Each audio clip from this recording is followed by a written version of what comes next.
Good evening, ladies and gentlemen. It's 7 o'clock. Welcome to this meeting of the Planning and Development Council of the Town of Oakville. Madam Clerk, I understand we have regrets from Councillor Khan. And Council, are there declarations of pecuniary interest? Thank you. We could use a mover and seconder to resolve into Committee of the Whole. Councillor Johnston and Councillor Dyke, all in favor? Opposed? That's carried. And for the public's benefit, Committee of the Whole is a state of meeting where our rules are somewhat relaxed, and that facilitates us to get more information from the public. And planning is certainly an area where Council is quite dedicated to having good public input. Council, our first matters on tonight's agenda are the consent items 1 and 2. Which is the bylaw to assume the subdivision plan for New Province Homes and the development agreement for Silwell developments. Before I look to you, Council, let me ask if there are any members of the public here with information for Council on these items.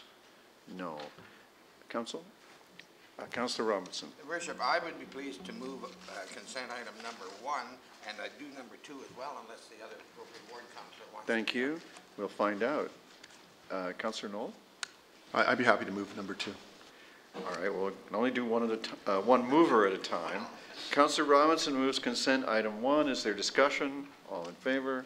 Opposed, if any? 1 carries. Councillor Knoll? I will give you the staff recommendation on item number 2. Discussion? All in favor? Opposed? Carried. All right, that brings us to our first public hearing item. Now, if a person or a public body does not make oral submissions at a public meeting or make written submission to the Town of Oakville in respect of a proposed official plan amendment, zoning bylaw amendment, and or plan of subdivision or condominium, the person or public body is not entitled to appeal the decision of Town Council to the Ontario Municipal Board and may not be added as a party to the hearing of an appeal before the Ontario Municipal Board unless, in the opinion of the board, there are reasonable grounds to do so. And Council, I thought for the benefit of the public that we should have a brief presentation by way of summarizing the reports I know you've read so that the public can be on the same page with us. So if you give your attention to Brad Sunderland, he'll get us going.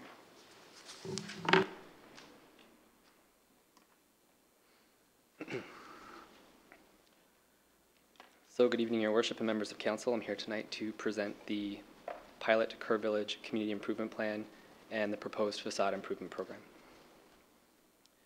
So just to give you a bit of background, the initial direction to develop a Kerr Village CIP began with the plan for Kerr Village, which was received by Council in 2009. The recommendations from the plan for Kerr Village were carried forward into the Livable Oakville Plan, which was adopted by Council in June 2009, with final approval given by the OMB in May of 2011. The plan states that the town will prepare a CIP for a project area in Kerr Village. In the fall of 2011, Vision 2057 was developed to coordinate the town's master plans and strategic initiatives. CIPs were identified as a strategic initiative for the town under Create It. In April of 2012, Council passed OPA 1, which was a housekeeping amendment which included policy modifications to clarify the intent of the CIP policies. On February 4th of this year, planning staff brought forward a report to Council which outlined community improvement planning in Oakville. The report identified that a CIP for Kerr Village in the form of a facade improvement program is appropriate at this time. Council directed staff to prepare a pilot community improvement plan and develop a facade improvement program. Council also directed that the implementation of the CIP related to financial and administrative matters be considered through the town's budget process. This process is identified as the budget stream shown in orange. The budget stream associated with this program is a separate process. The meeting tonight and the materials presented pertain to the planning stream and the process for putting a CIP in place. Over the past spring and summer, staff met with the Kerr Village BIA to seek input for developing the CIP. Staff also held a public open house, which provided an opportunity for the public to comment on draft program parameters for the Facade Improvement Program. Tonight is the statutory public meeting under the Planning Act for the draft Kerr Village CIP. No recommendation is being made at this meeting, and a recommendation report is to come forward after the approval of the town's budget, which is a separate process and is targeted for early 2014. So the goal for the Kerr Village, expressed in the Livable Oakville Plan, is that Kerr Village will be revitalized as a vibrant business district and cultural area with an objective to create an attractive public realm. The Kerr Village CIP reiterates these goals and objectives and proposes a building facade improvement grant program. To implement a CIP, Council must pass a bylaw to define a community improvement project area. A project area is the geographic boundary of a CIP and is required to be defined under the Planning Act. In this case, the project area is proposed to match the Kerr Village growth area boundary in the Livable Oakville Plan. This approach ensures that the project area directly implements the Livable Oakville Plan policies. The Facade Improvement Grant Program is a voluntary program and is proposed to be a pilot program for a short-term basis of 5 years. The program will provide financial assistance for improvements to building facades facing public streets and is designed as a matching grant program, which would be a matching equal to 50% of the eligible improvements and expenses to a maximum of $10,000 or $12,500 for corner properties to recognize the two facades. For example, if a project costs a total of $5,000 for the eligible expenses, the town would contribute half of that amount at $2,500. However, if a project costs a total of, say, $30,000, the town would contribute the maximum amount of $10,000. The program is intended to be for comprehensive projects rather than small fixes. Under the program, there are eligibility criteria that have been established to determine who can apply and participate in the program. Eligible applicants include property owners or their agents, as well as authorized tenants with permission from the owner. Eligible buildings include commercial, office, and mixed-use buildings, which are located south of Spears Road, face Kerr Street or Lakeshore Road, including some of the flankage facades, and those properties which are not designated or listed under the Ontario Heritage Act. The eligible building criteria highlight the target area for the facade improvement program, which is shown in red on this map. The area is targeted because it addresses the Livable Oakville policy context and is also highlights the main transportation routes and some of the more visible areas within Kerr Village. Other eligibility criteria for properties and applicants are to ensure that the use is permitted in the Livable Oakville Plan, no outstanding taxes or monies are owing to the town, no outstanding work orders or requirements, such as property standards. And there's a minimum project cost of $3,000. This is to ensure that the intent of the program is for comprehensive improvements rather than small fixes. So there's a list of eligible improvements and exclusions from the program. In general, eligible improvements are those which pertain to the exterior facade facing public streets and include things such as replacing storefronts and integrating accessibility improvements. Renovations which are excluded from the program are typically those which don't pertain to the exterior building facade, such as roof repairs or interior renovations. To ensure the improvements are appropriate, design guidelines have been developed and are appended to the program. These guidelines set out staff's expectations of how improvements should be made and considered. To ensure that improvements made under the program meet the project intent of providing comprehensive improvements, the facade improvement program is set out to require at least 2 of the eligible improvements. The eligible expenses under the program include the cost of materials, equipment, and contracted labor that would be undertaken for the program. External professional design services, reimbursable up to 10% of the total grant, are also considered. All expenses must be supported by invoices by any applicant. So how will the program work? Essentially, the applicant would come in for a meeting with town staff, and we'd go over the requirements, the eligibility, of their property, the scope of work, timing, and supporting documents.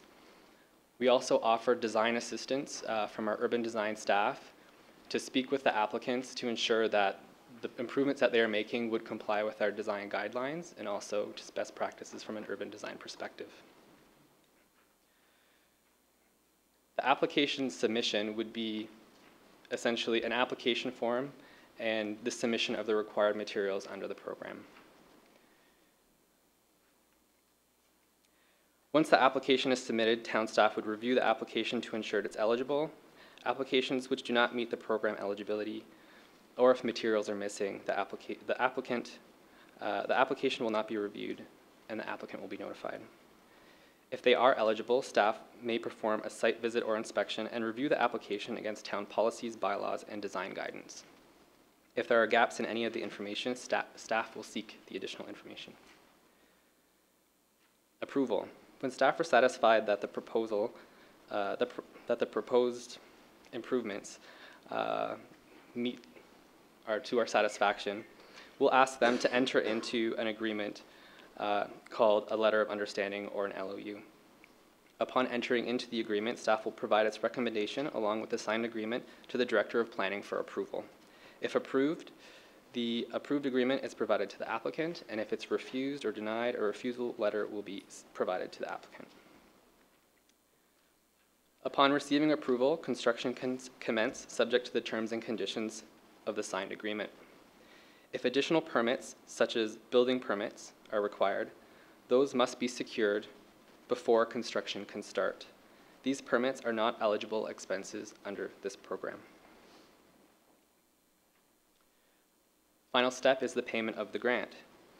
The payment of the grant will be made following the work being completed and consistent with the estimates provided, proposed improvements, and the LOU to the satisfaction of the town. After photos of the final project are submitted, all required permits have been signed off, such as building permits, and contractors are paid in full, and invoices and receipts are submitted to the town to ensure that all costs are covered. So general information on the program. The grant information would be one grant per calendar year for an applicant. The basis of the grant would be allocated based on property ownership, so one grant per property parcel owner per year. And the grant is calculated based on the lowest quoted estimates that are submitted. The timing of the grant is that construction should be completed within 1 year of approval, with permission for extensions granted by the Director of Planning.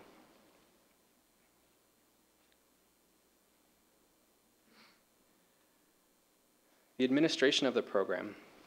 So grant money is to be made available through the approved budget, which is a separate process from this tonight. The program is expected to be available for 5 years, but can be discontinued before this time based on council's direction.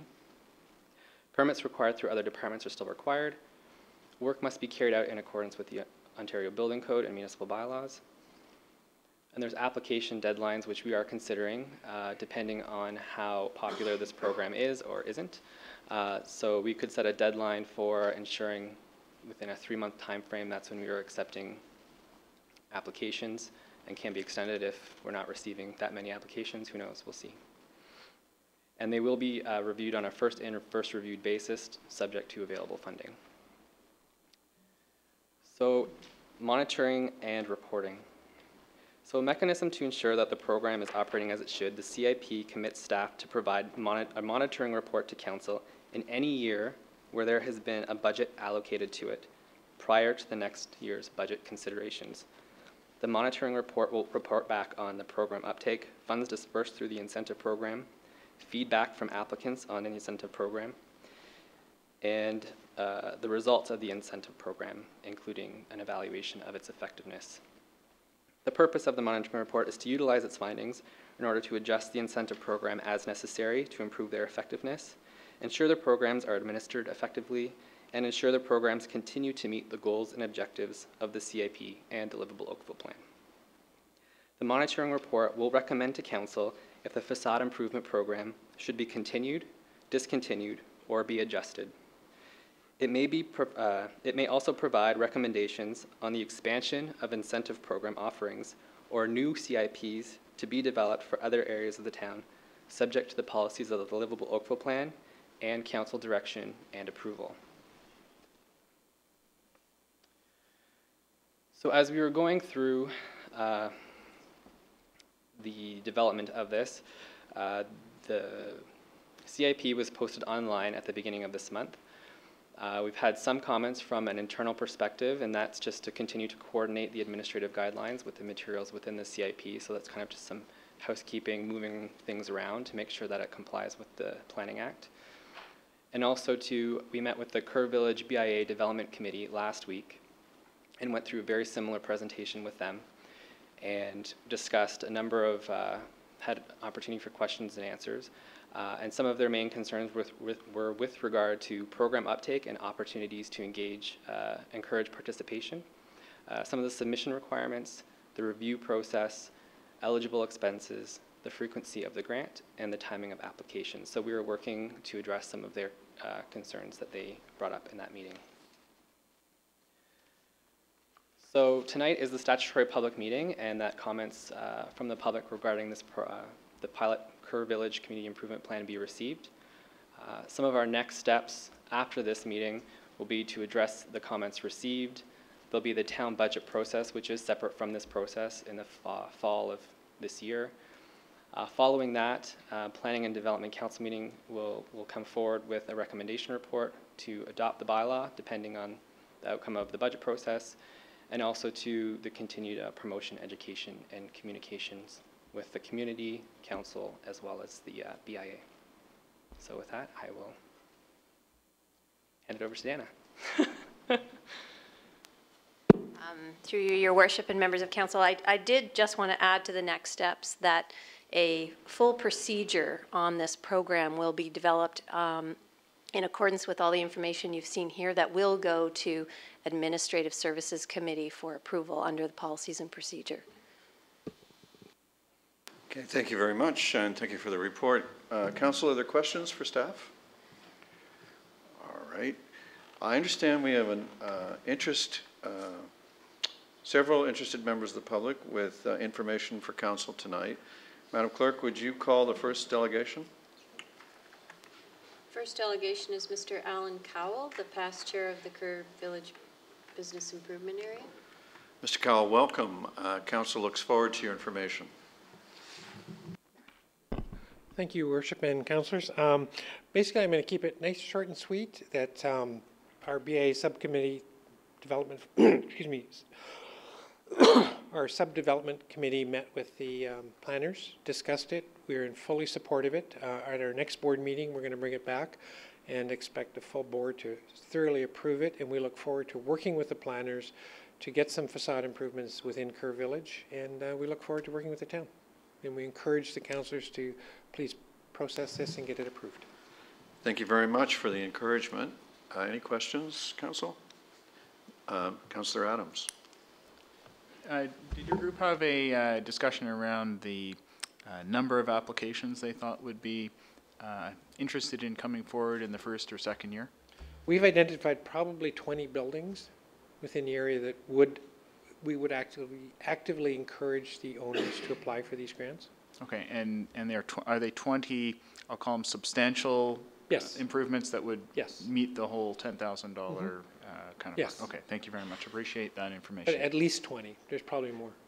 I know there are lots of buildings down there, and but I was interested in knowing how many you thought would be early adopters should the program proceed. We've actually got a couple of them here tonight. Okay, thank you. Thank you very much, Mr. Cowell. Thank you. Appreciate your time. And the clerk has a copy of the letter. Thank you. Madam Clerk, the next delegation. Next delegation is Mr. Bill Whitaker. Mr. Whitaker. Your Worship and Councilors, I want to put my name down. I was listening. At this point in time, I don't have anything really to say, except one thing. Well, then please, Mr. Whitaker, come down, and it'll assist the clerk and the council to hear you. I just want to ask, I noticed on your map up there, there wouldn't be any available improvement below the lake shore. Is that right? That's correct. The way it is set up right now is for buildings which have frontage onto Lakeshore Road as well as Kerr Street, south of Spears. Okay, because I have a building just south of there. Okay, I guess the other question would have been, and it might be for somebody else, is the fact that say you got 3 quotes and you didn't like the lowest quote, as long as you made up the difference, would you be able to take the 2nd or 3rd quote or even supply your own people? Yes, because we would only require you to submit 2 quotes as part of that. So if you had 3 quotes and you didn't like one of them, you could not submit it. Okay, great. It's up to you to do so. That's it for me for now. Thank you. And thank you, Mr. Whitaker. We'll, I think you provided a useful suggestion for an elaboration and an improvement on what was presented on that point. Madam Clerk, would the next delegation? The next delegation is Mr. Joe Janosic. Good evening, sir. Good evening, Your Worship. Welcome. Members of Council. My name is Joe Janisic. I own the property at the southwest corner of Kerr and Rebecca, the clock tower. Some 5-6 years ago, I rehabbed the building, the exterior, and erected the clock tower. Since that time, I've had 2 presentations to me about 2 different properties on Kerr Street doing a similar rehab job. And the bottom line is I declined both times. And the reason was, there were 2 reasons. One reason was I've spent much more money on planners, designers, and lawyers than on the cost of the actual rehab and time. It took me a couple of years to get a simple clock tower put up with architects, engineers' drawings all done. The second problem that I had was this building is about 1960s, about 50 years of age. And it has 4 stories with 4 apartments above. There have been, and are still, 8 existing diagonal parking spaces. Someone in their wisdom and their diagonal decided that there should be 4 parallel parking. There should be parallel parking only at the rear lot line, resulting in 4 parking spaces. So at the last minute, before council, I either adjourned the matter, I think it was in December, I was left with a choice, agree or disagree. So I agreed that I would pay for 4 parking spaces, which are not required, to the town each and every month, in perpetuity. I've had 8 diagonal parking spaces. I still have them. That's what is used. That's what's required. That makes common sense. Yet each and every month, I'm obligated to pay to the town a monthly fee for a fictitious 4 parking spaces. For those 2 reasons, I declined to do the 2 projects. I think if you offer the money without remedying number 1 and number 2, then I don't know how successful the plan may be. Thank you for your time. Your Worship, members of council. Thank you very much for the information. Are there questions, council? Thank you, Mr. Janusik. You're welcome. Are there other members of the public with information for council on the proposed program that you'd like taken into consideration by staff before they bring back their recommendation next year? Thank you. Council, I'll look to Councillor Dyke. Thank you, Worship. I'd like to make a motion to approve. Mr. Janusik raises some very legitimate concerns, and I don't know how many of you are familiar with the building and that he made reference to, but if ever there was a perfect example of what facade improvement could do, It's his building at the southwest corner of Rebecca and Kerr. And he took a 1960s building and basically brought it into the current day, and it's become very well known for people. In fact, it won a Business Improvement Award for that design. But his frustration is something that we have to address, because if we have stumbling blocks along the way, then we really are not going to be any further ahead. So I really appreciate the fact he's brought that to bear. And you may actually want to use that building as a reference to show or demonstrate to people in the area of the possibilities. And I know even the dentists across the road, just by even painting the brickwork, also did considerable improvements, which made a great improvement to the area. But again, with older areas that are 1960, 1950, you have certain things that are a bit of a hindrance or, what shall I say, a roadblock to moving along. So look forward to working with staff and addressing those. And again, thank you. Thank you, Councillor. It is indeed a very dramatic and handsome improvement. All those in favor? Opposed, if any, and the recommendation carries. That brings us to item number 4, which is the discussion item of the night, the in-zone project. This is the second draft of the bylaw, and this is the statutory public consultation. And if you give your attention to Mr. Nethery, he will bring us and the public up to date. Thank you, Your Worship, and good evening, members of council.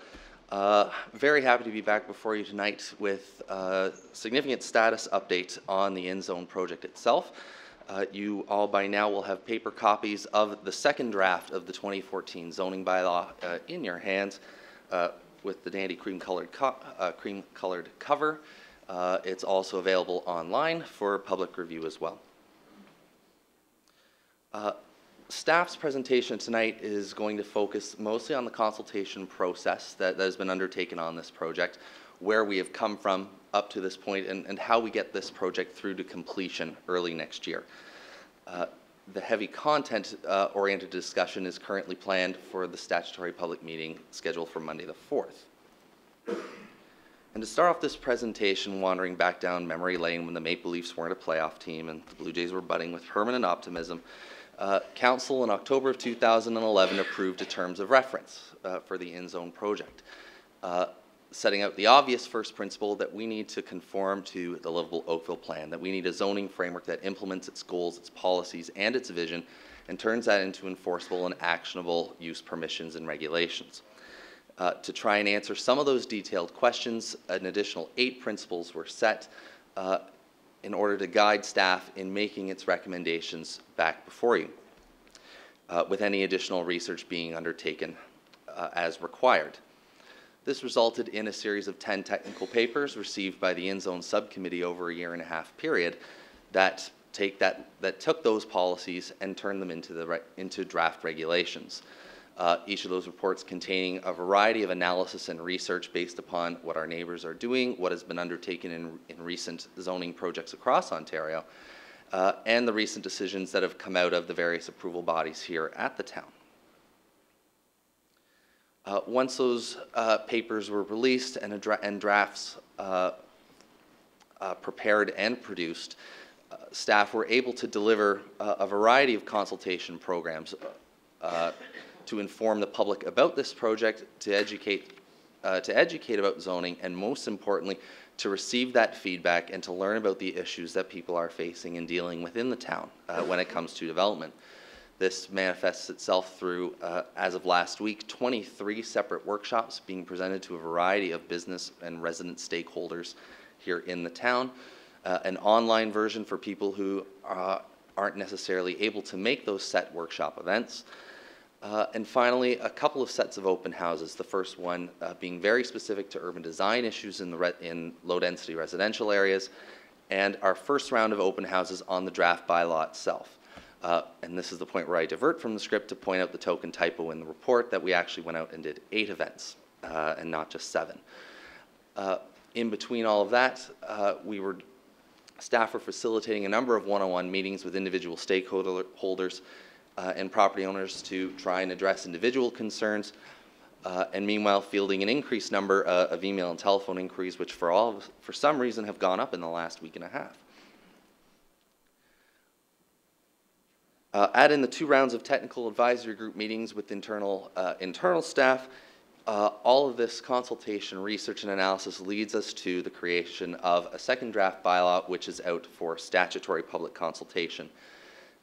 This report, the draft bylaw itself, the detailed staff report have come out in advance of the agenda that would be set for May the 4th in order to provide that additional time for everybody involved in this project, being staff, yourselves as council, the many stakeholders and individual property owners, the additional time to review and respond to the regulations that are contained in this document. November 4th is a very critical date in the in-zone project. So providing this additional 2.5 weeks of online review and public comment provides, aside from going above, it provides that additional time above and beyond what the Planning Act would mandate and maintain, but also gives us the additional 2.5 weeks to try and reach more people, to make people more aware of this project and the changes that it proposes to bring. I double-clicked there by accident.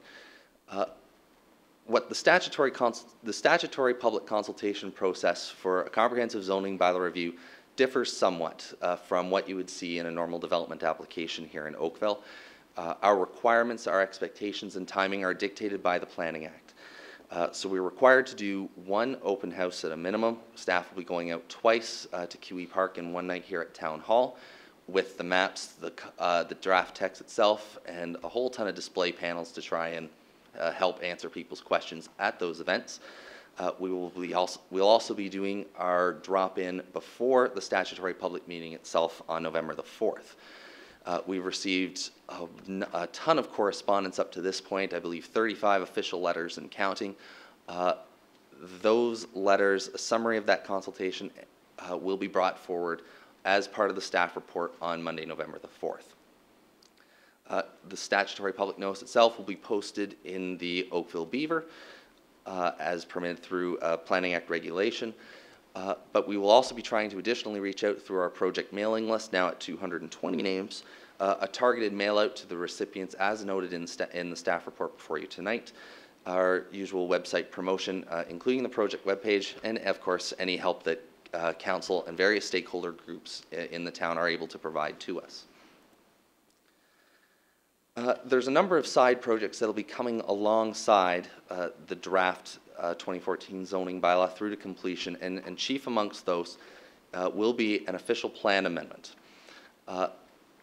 Some commentary is provided within the in tonight's report itself, but over the last 2 years and 2 months of going through this work, we've identified a number of policies that could use some tweaking, some additional uses out there that may be best served recognized in the Livable Oakville plan directly. My colleague Ms. Gill Woods will be coming forward with that public meeting report on the 4th as well, with a statutory public meeting going alongside that the same night. The other 2 major projects to fully complete the in-zone project in the scope of work foreseen by staff are also tied into a couple of parallel policy projects that are underway and are close to finishing. The first of those would be the suite of projects under the Midtown strategy. It is anticipated that some policy amendments will probably be required to the Livable Oakville plan to implement that work, with corresponding zoning amendments required at the same time.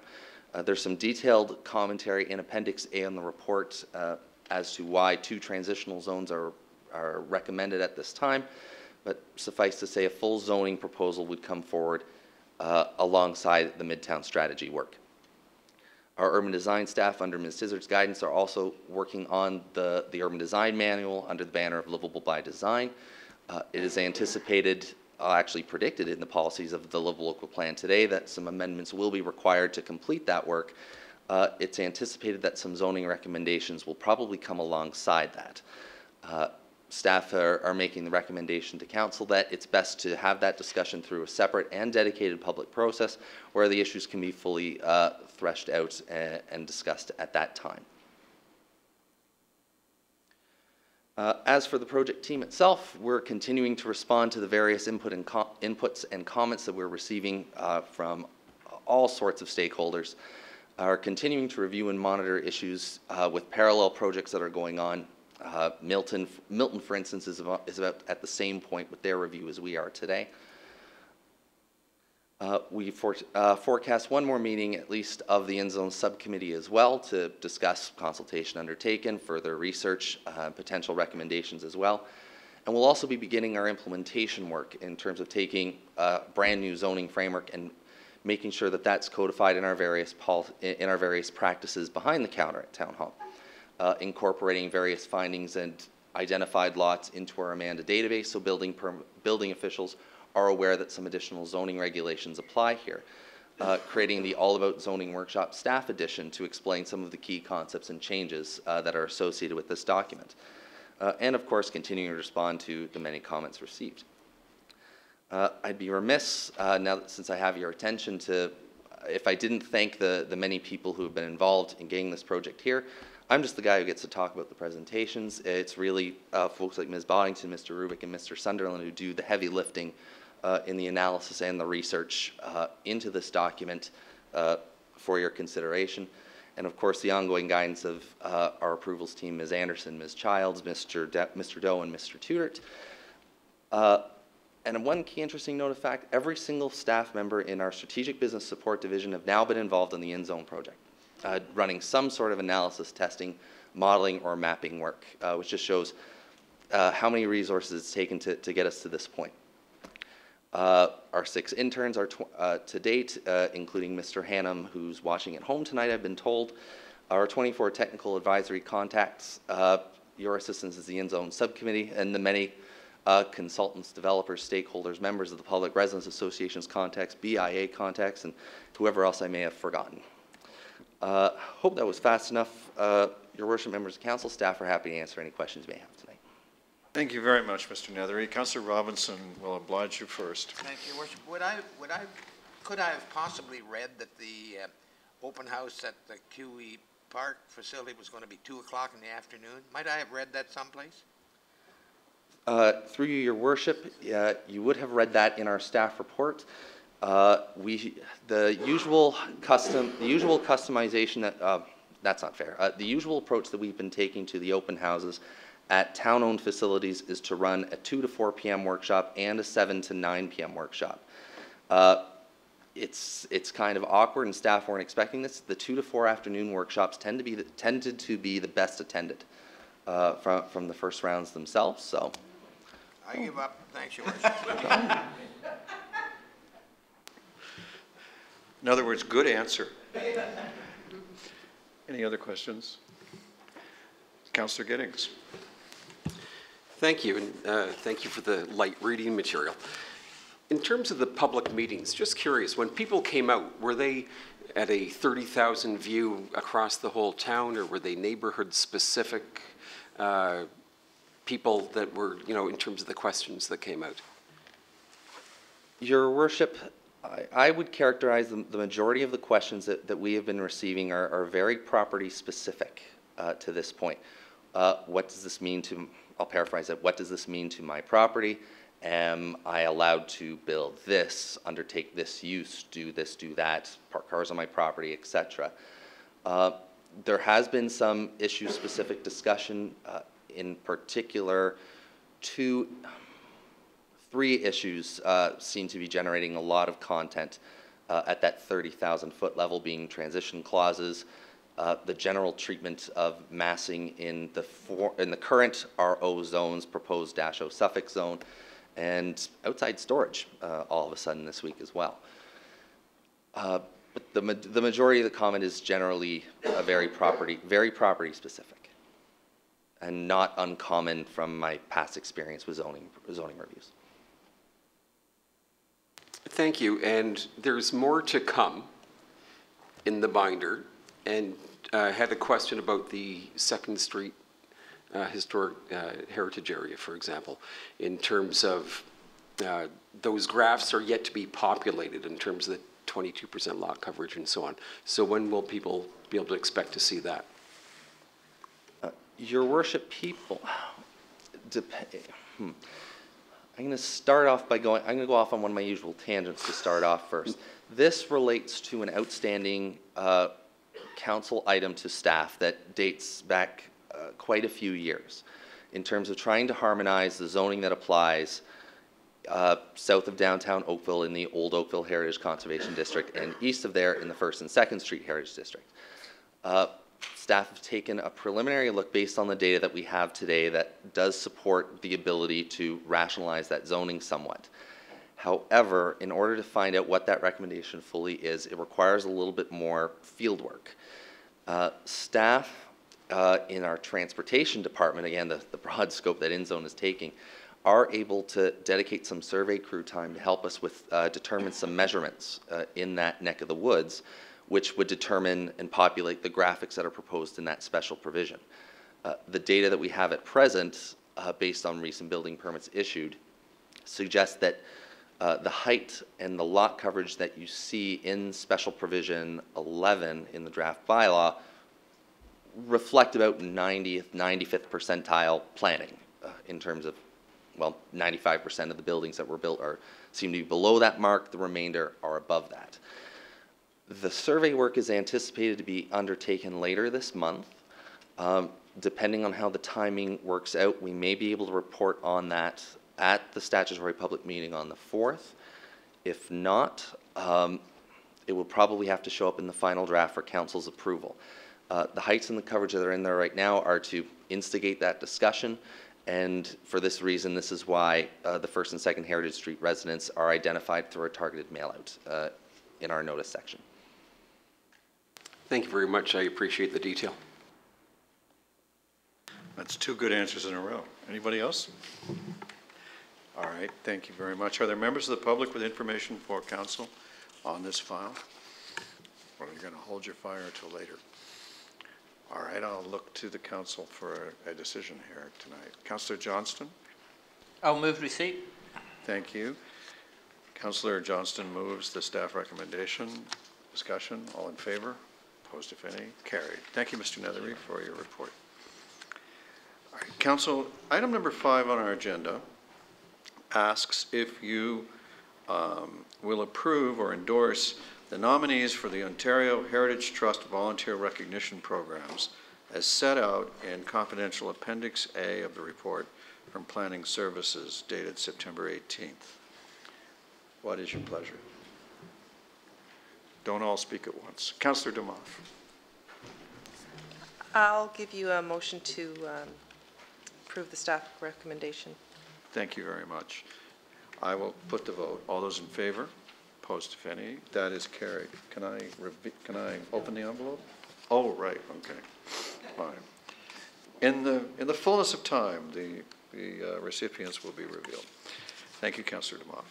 Item number 6 is the recommendation report for the draft plan of condominium at Van Dyke Wyndham Place at 128 Garden Drive. And Council, do you need a presentation on this? Are there any members of the public here with information for council on this matter? I'll look to the council for a decision. I'll give you a motion to approve the staff recommendation on that as well. Thank you, Councillor Demoff. All those in favor? Opposed, if any? And that is carried.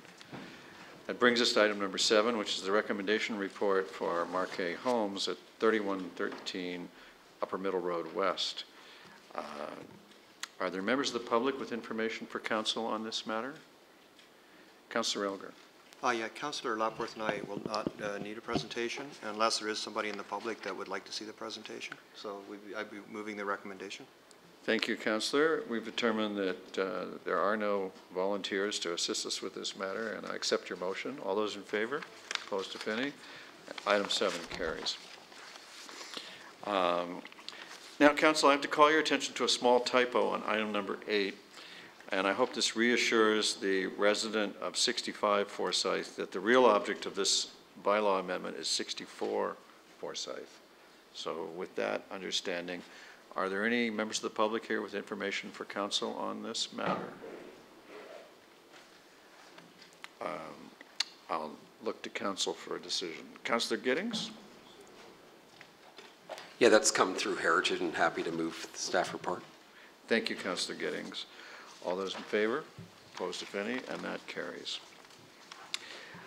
The ninth item is the proposed removal of the holding H provision on VGR investments at 2525 Old Brawny Road.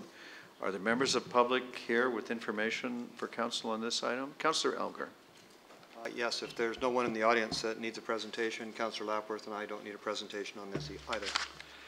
I'll move the staff recommendation.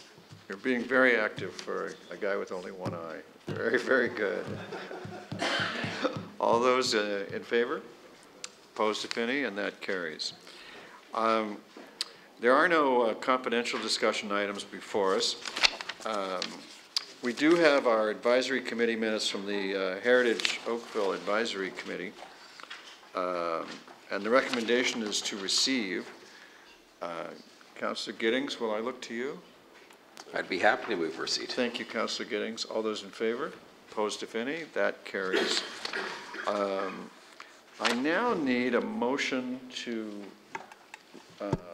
rise and report to council. Who will oblige me? Councillor Grant, you were first. Thank you very much. All those in favor? Opposed, if any? That carries. I rise and report that the Committee of the Whole has met and made recommendations on consent items 1 and 2, public hearing item 3, discussion items 4, 5, 6, 7, 8, and 9, and advisory committee minutes item 10, as noted by the clerk. A mover and a seconder, please, for the report. Councillor Johnston, Councillor Knoll, thank you. All in favor? Opposed, if any? Carried. Council, is there any new business of an emergency, congratulatory, or condolence nature? Thank you. Perhaps we could have a mover and seconder for the bylaws. Councillor Robinson and Councillor DeMoff, thank you. This is the approval for bylaws 2013 71, 80, 85, and 94, the confirmatory bylaw. All those in favor? Opposed, if any, and they are carried. That completes our agenda. Thank you very much for your time and attention. It's been great working with you, and we are adjourned.